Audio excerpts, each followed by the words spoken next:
ये होता है पास का ना, ये बटन है रोक लेगा। हेलो अस्सलाम वालेकुम स्टूडेंट्स। जैसा कि आपको पता है कि कोरोना की वजह से हम लोग इस पे इंटरनेट पे आप लोगों की क्लास ले रहे हैं, तो हम उसका स्टार्ट करते हैं। आपको वैसे भी पता है कि क्या पढ़ाती हूँ मैं कॉलेज में, और अब जो आपका टॉपिक होगा वो है हमारे पास applied accounting. Subject applied accounting है और राइटर का नाम है मलिक खादिम हुसैन। ठीक है, और अब जो है बाकायदा हम अपनी क्लास का आगाज़ करते हैं। नाम आपको मेरा पता ही है, तो सबसे पहले मैं अप्लाइड अकाउंटिंग के बारे में आपको इंट्रोडक्शन कराती हूँ।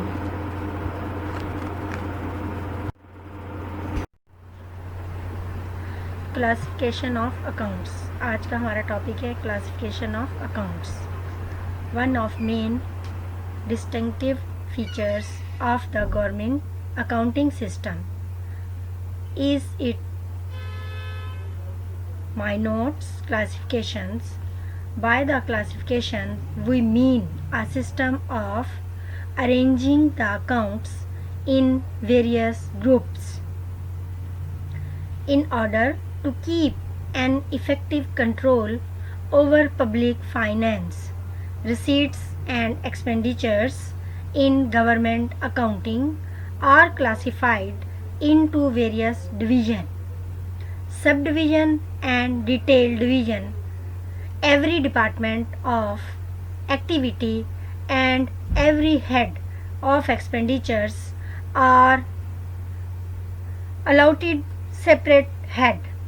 The objective of classification is to make effective control over finance. The classification also help in consolidating the figures in annual accounts.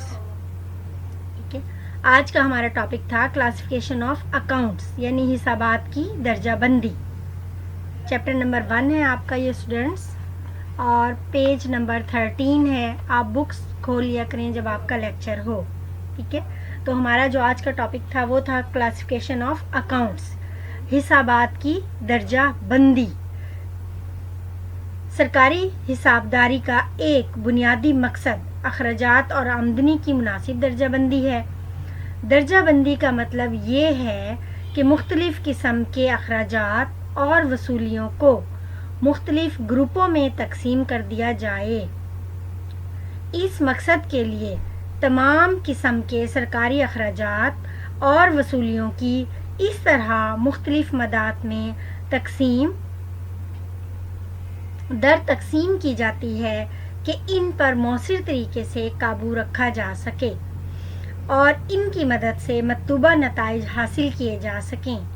हुकूमत के हर महकमा और ज़ैली महकमा को अलग नंबर अलाट किया जाता है। ठीक है, क्लासिफिकेशन ऑफ अकाउंट्स का मतलब क्या है? हिसाबात की दर्जाबंदी। हिसाबात की दर्जाबंदी में फिर हमने क्या पढ़ा? सरकारी हिसाबतदारी का एक बुनियादी मकसद जो है वो क्या है कि अखराजात और आमदनी की मुनासिब दर्जाबंदी करना है। फिर दर्जाबंदी का मतलब ये है कि मुख्तलिफ किस्म के अखराजात और वसूलियों को मुख्तलिफ ग्रुपों में तकसीम कर दिया जाए। इस मकसद के लिए तमाम किस्म के सरकारी अखराजात और वसूलियों की इस तरह मुख्तलिफ मदात में तकसीम दर तकसीम की जाती है कि इन पर मौसर तरीके से काबू पाया जा सके, यानी बेहतर तरीके से इनको कंट्रोल किया जा सके और इनकी मदद से मतलूबा नताइज हासिल किए जा सकें। हुकूमत के हर महकमा और ज़ैली महकमा को अलग नंबर अलाट किया जाता है। ठीक है, ये था क्लासिफिकेशन ऑफ अकाउंट्स, हिसाबात की दर्जाबंदी। अब है हेड ऑफ अकाउंट्स।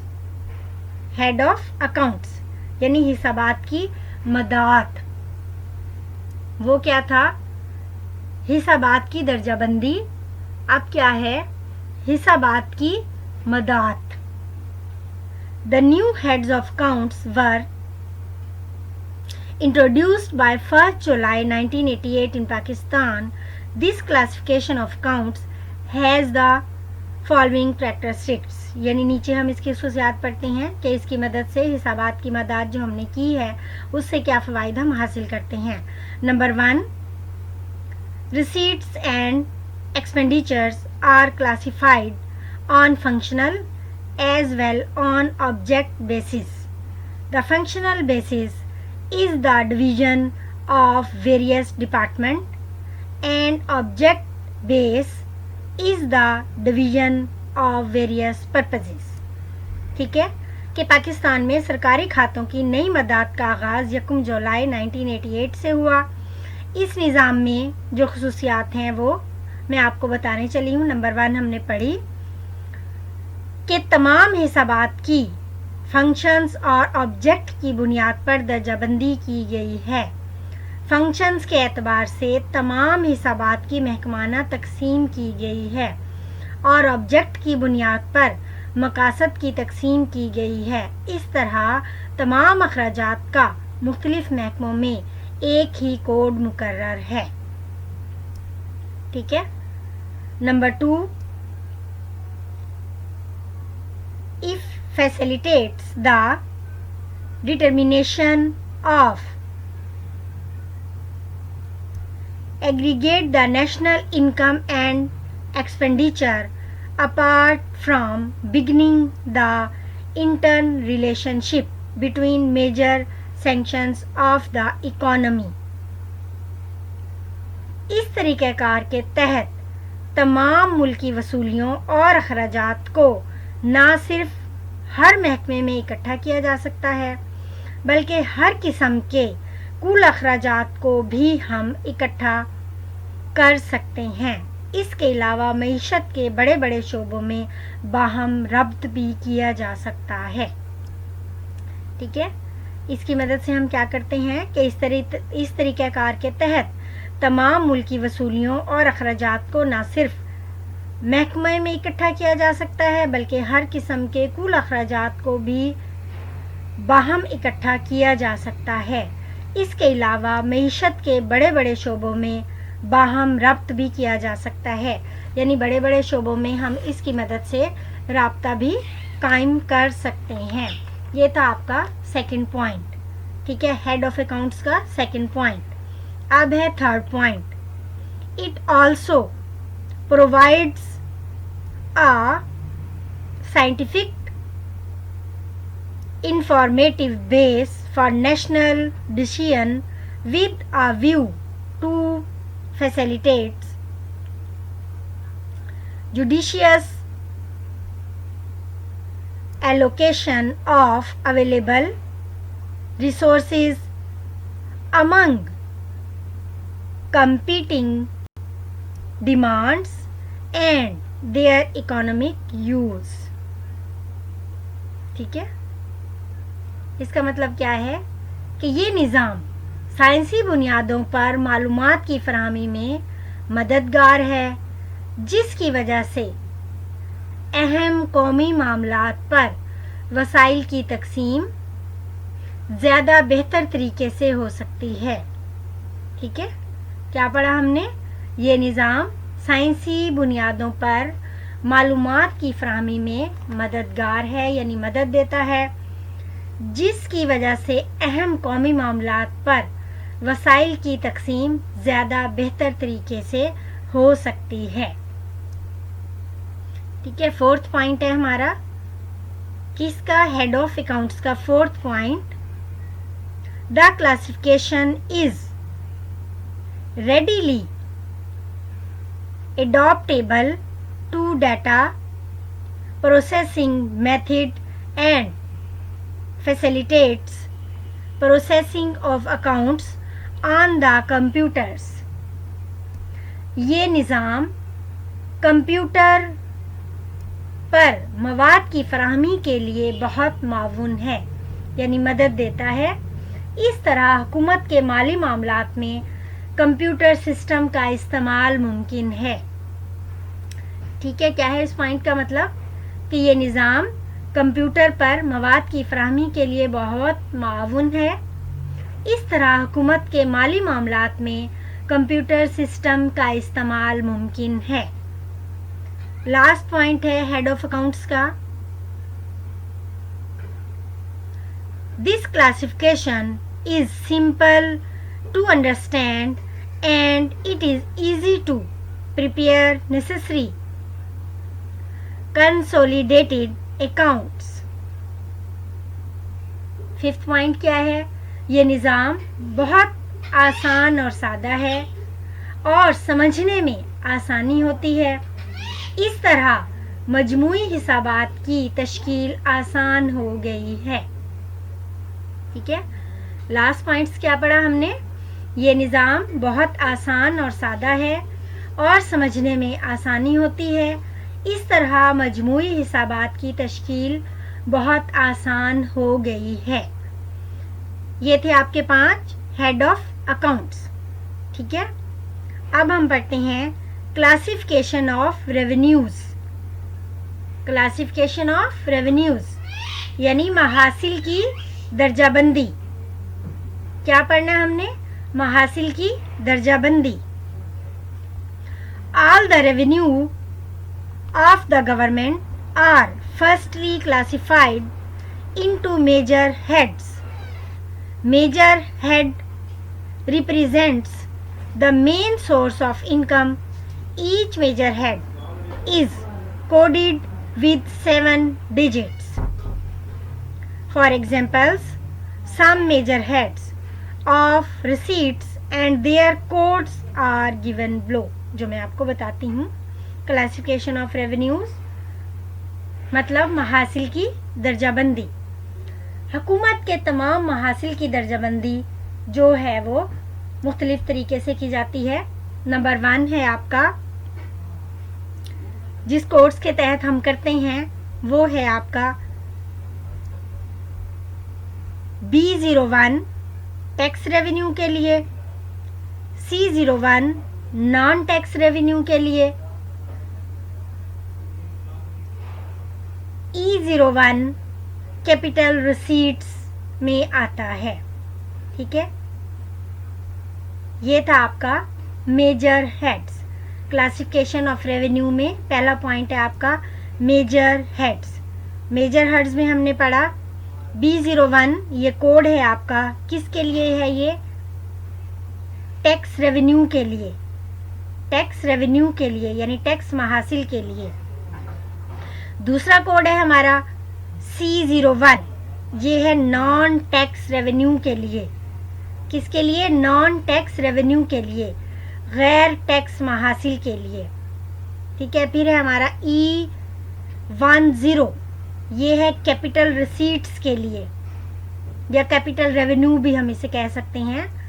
ये है सरमाया महासिल। ठीक है, ये 3 हमने पढ़े मेजर हेड में। नंबर 1 टैक्स रेवेन्यू, कोड है उसका B01। Non tax revenue, code है उसका C01। कैपिटल रेवेन्यू, कोड है उसका E10। ठीक है, अब सेकेंडली हमारे पास है minor head. Minor head mean each major head of receipts is further divided into minor heads of receipts. For examples, major head tax revenue is subdivided into minor head as under। ठीक है, हर एक major head को कई minor head में तकसीम किया जाता है।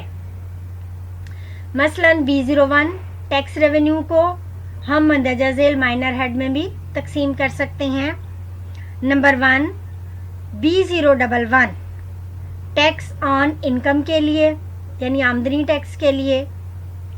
नंबर 2 B012 वेल्थ टैक्स यानी दौलत टैक्स के लिए। B013 ये कोड है किसके लिए? प्रॉपर्टी टैक्स के लिए, जायदाद टैक्स के लिए। ठीक है, नेक्स्ट है आपका B023, ये है सेल्स टैक्स के लिए। ये कोड किसके लिए है? सेल्स टैक्स के लिए यानी अदर इंडिविजुअल टैक्सेस के लिए भी हम इसको कह सकते हैं, या दीगर इनफरादी टैक्स के लिए भी हम इस कोड को ले सकते हैं। ये थे आपके माइनर हेड। ठीक है, माइनर हेड में हमने पढ़ा code number B011 taxes on income, ठीक है। फिर हमने पढ़ा B012 वेल्थ टैक्स यानी दौलत टैक्स के लिए, B013 प्रॉपर्टी टैक्स के लिए या जायदाद टैक्स के लिए हम इसे कह सकते हैं, B023 सेल्स टैक्स के लिए। ये था आपका माइनर हेड्स। तीसरा है फिर detail heads of receipts, detail heads of receipts. Each minor head of receipts is further divided into detail head of receipts. For examples, minor head 01100 as divided into following details heads. ठीक है कि हर एक minor head को कई तफसीली head में तकसीम किया जाता है। मसलन माइनर हेड अब हमने लिया B011, ये किसके लिए था? टैक्स ऑन इनकम के लिए। इसके कुछ तफसीली हेड भी हैं, उसमें है नंबर 1 B01121-3 30 कॉर्पोरेटेड टैक्स के लिए, ठीक है, कारपोरेट टैक्स के लिए। ये कोड हमने पढ़ा B01121-30 यानी कारपोरेट टैक्स के लिए। नेक्स्ट कोड है आपका B01131-40 पर्सनल इनकम टैक्स यानी ज़ाती इनकम टैक्स के लिए। ये कोड किसके लिए है? पर्सनल इनकम टैक्स यानी ज़ाती इनकम टैक्स के लिए। फिर है B01171-80 एग्रीकल्चरल इनकम टैक्स, ये किसके लिए? ज़राई टैक्स के लिए, ठीक है। अब ये तीन हमने पढ़े। B01121-30 कारपोरेट टैक्स के लिए, B01131-40 पर्सनल इनकम टैक्स के लिए, B01171-80 एग्रीकल्चरल इनकम टैक्स के लिए, ठीक है। ये था हमारा classification of functions.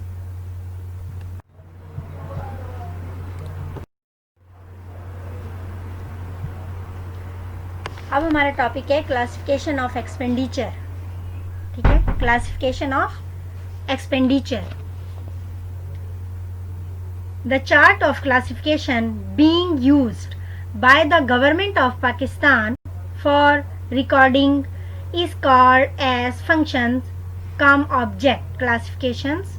This means that each head of expenditure is classified in such a manner as to show the branch of activity as its functions and purpose of activity as its objects, ठीक है।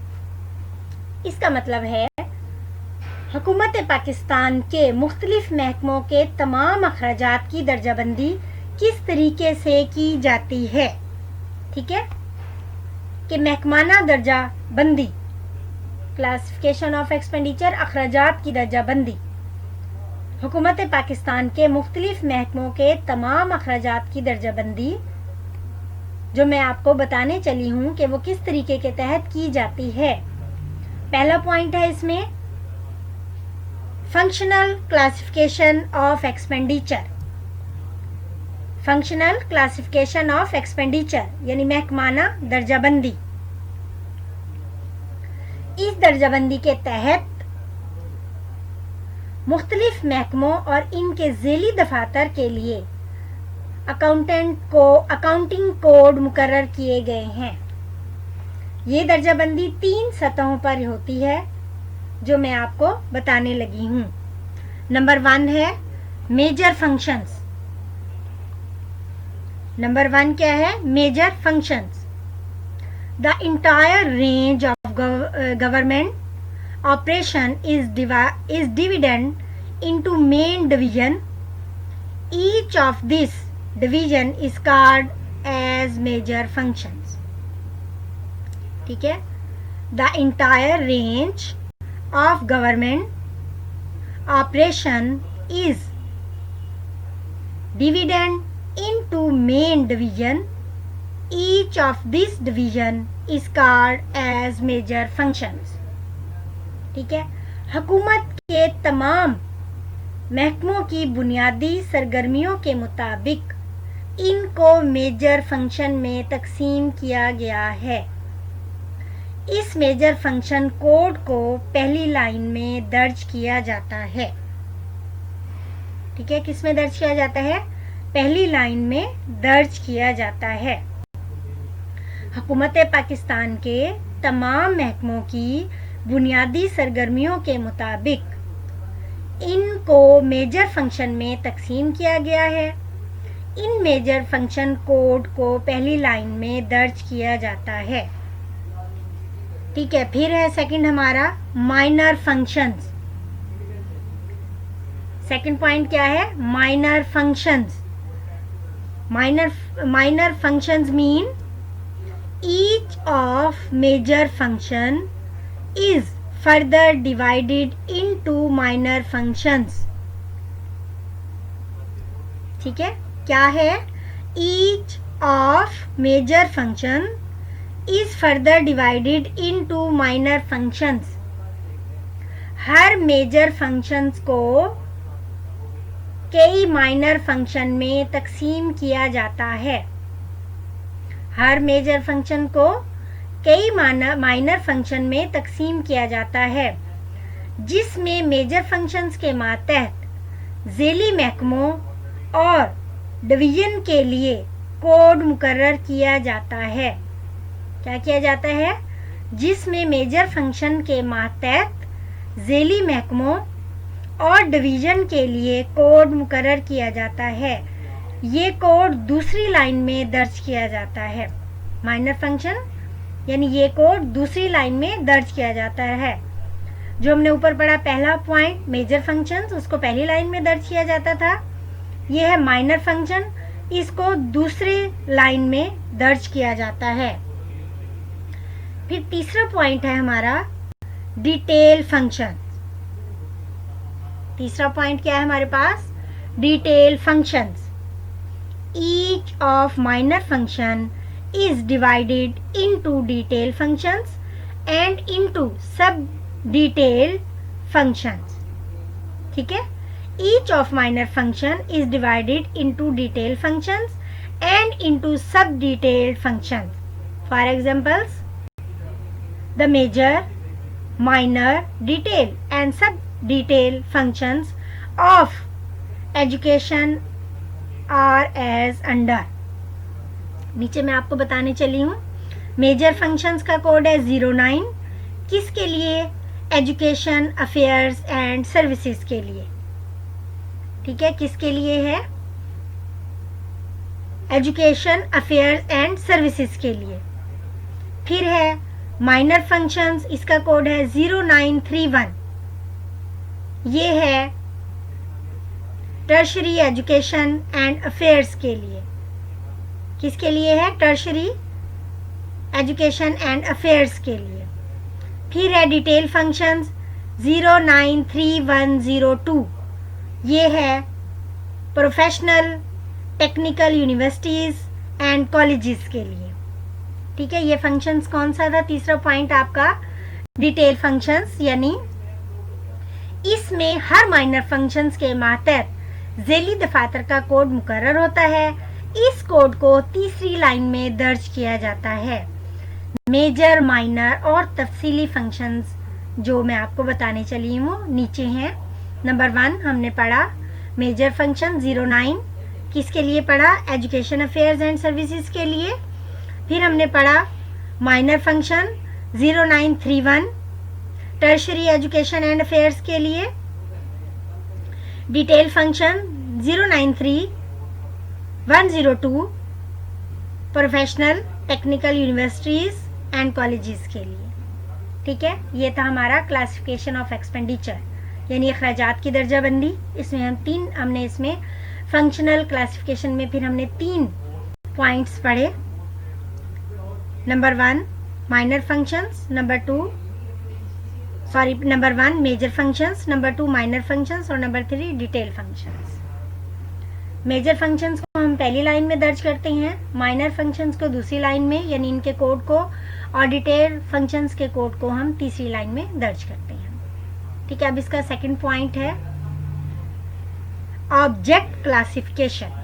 क्या है? Object classification, मकासद की दर्जाबंदी। वो थी अखराजात की दर्जाबंदी, ये किसकी है? मकासद की दर्जाबंदी। The object classification signifies purpose of expenditure related to each function of government. These expenditures are classified into major, minor and detail objects. ठीक है, क्या मतलब है इसका? इस दर्जाबंदी के तहत मुख्तलिफ किस्म के अखराजात और इनके ज़ेली मदाद के लिए अकाउंटिंग कोड मुकर्रर किए गए हैं। ये दर्जाबंदी 3 सतहों पर होती है। Number 1 major objects, number 2 minor objects और नंबर 3 डिटेल ऑब्जेक्ट्स। जिस तरह से हमने क्लासिफिकेशन ऑफ एक्सपेंडिचर में पढ़ा था 3 दर्जाबंदी, इसी तरह से हम ऑब्जेक्ट क्लासिफिकेशन में भी 3 ही दर्जाबंदी को लेंगे। नंबर 1 है अब मेजर ऑब्जेक्ट।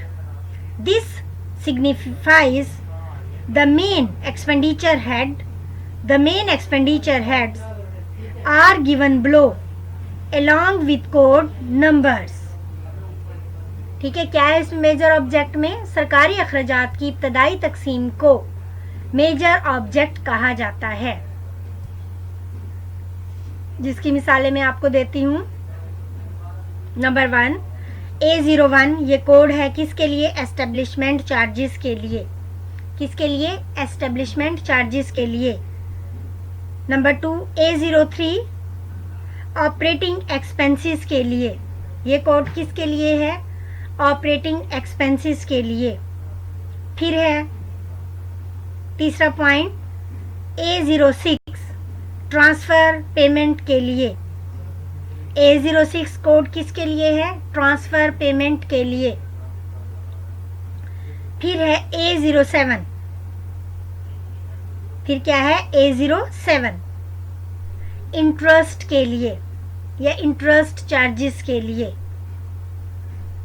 ठीक है, फिर है कोड हमारा A02 प्रोजेक्ट प्री इन्वेस्टमेंट के लिए। ठीक है, ये हमने पढ़े 5 कोड।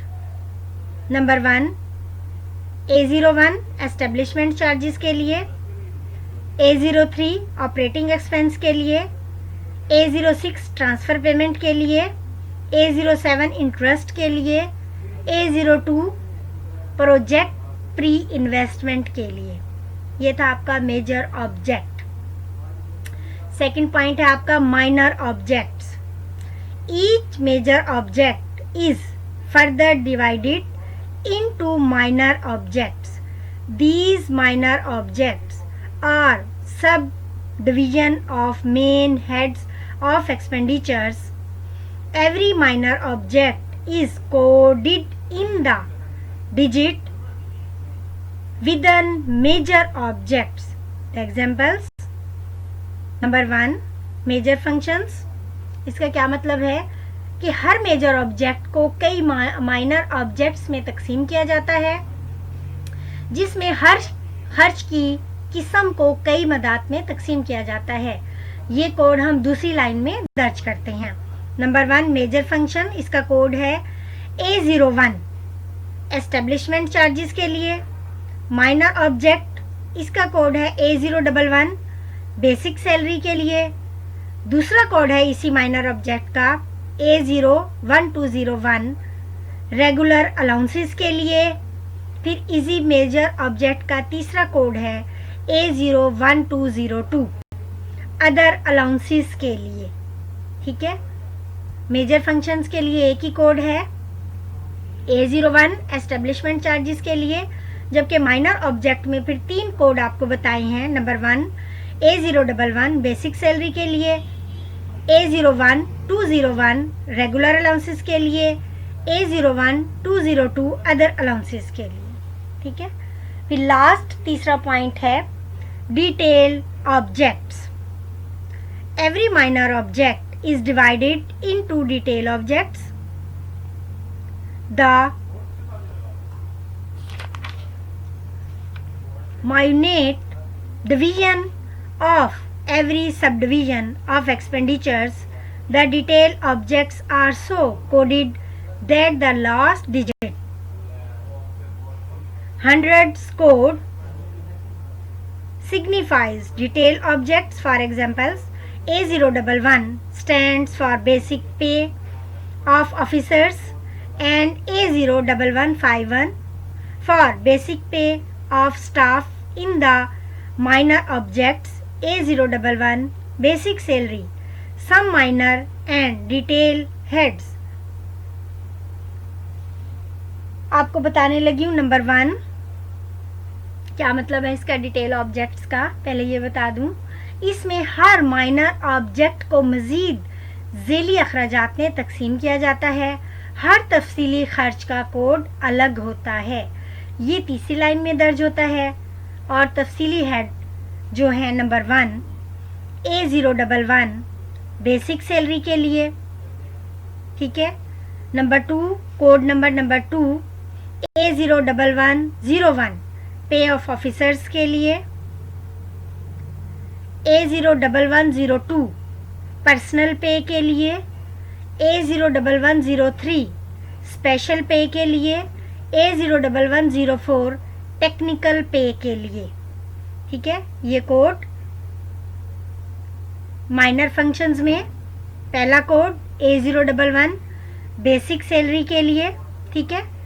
जबकि डिटेल फंक्शंस में आपके 4 कोड हैं। उसमें से नंबर 1 A01101 पे ऑफ ऑफिसर्स के लिए, A01102 पर्सनल पे के लिए, A01103 स्पेशल पे के लिए, A01104 टेक्निकल पे के लिए, ठीक है। ये 4 कोड आपके जो हैं डिटेल फंक्शंस के लिए हैं और माइनर फंक्शन के लिए एक ही कोड था आपका, ठीक है। तो आज जो हमने पढ़ा वो हमने पढ़ा क्लासिफिकेशन ऑफ रेवेन्यू और क्लासिफिकेशन ऑफ एक्सपेंडिचर्स, ठीक है। समझ आई।